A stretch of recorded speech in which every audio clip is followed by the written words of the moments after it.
So in Genesis 1 and 2, God creates the entire world. In 6 days he creates, and then on the sixth day he creates human beings, and he puts us in rulership over his creation. Now what's interesting about this is in Genesis 2 verse 5, there's no shrub of the ground yet because God had not sent rain, and because there was no human being to work the ground. That word there, work, is avad. That's the root word, and it's actually to avodah. Now, we need to understand something about Genesis 1 and 2. Genesis 1 and 2 are a lens for the rest of the Bible. If I'm a photographer and I put a lens on my camera, it's the thing through which I see everything else. So Genesis 1 and 2 are essential chapters in the Bible. They are a lens by which we read every other story and theological point in the Bible. And in Genesis 2:5, it says, there was nobody to work the ground. That word avad or avodah,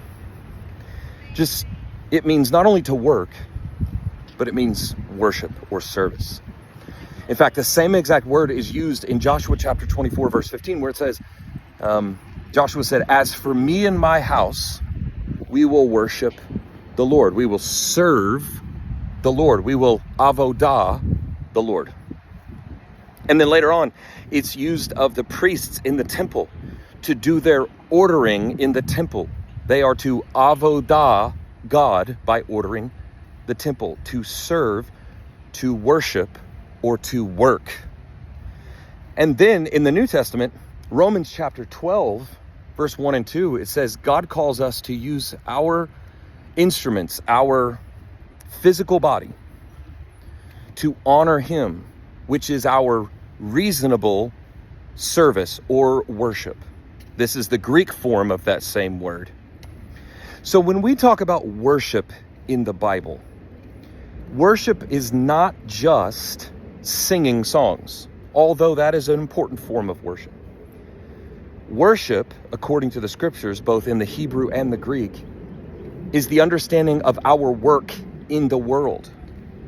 So, do we worship God by singing? Yes. Do we worship God by reading the Bible? Yes. Do we worship God by praying? Yes. Do we worship God by giving? Yes. But also, if you're a carpenter, make great tables. If you're a teacher, teach to the glory of God. This is your reasonable worship. So, and many times, as I was growing up, I kind of narrowed my idea of what worship was to singing songs for 35 minutes before the pastor preaches. And that's not what the Bible's focus is. The word worship literally means every single thing you do as work in the world. So, if you're an accountant, account to the glory of God.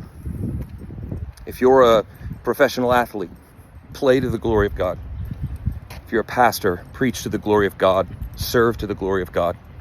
Whatever you do as your work in the world, that is your avodah. That is your work, your service, your worship to God. So when we see the word worship in the Bible, it's not necessarily talking about in the context of a church service. It literally means every single thing you do as a human being on the earth. Because all of the earth is meant to be God's temple. And we as human beings were meant to be God's priests who order his temple. So as we order his temple, as we go about our daily lives, as we do our daily work, this is worship, work, and service to God.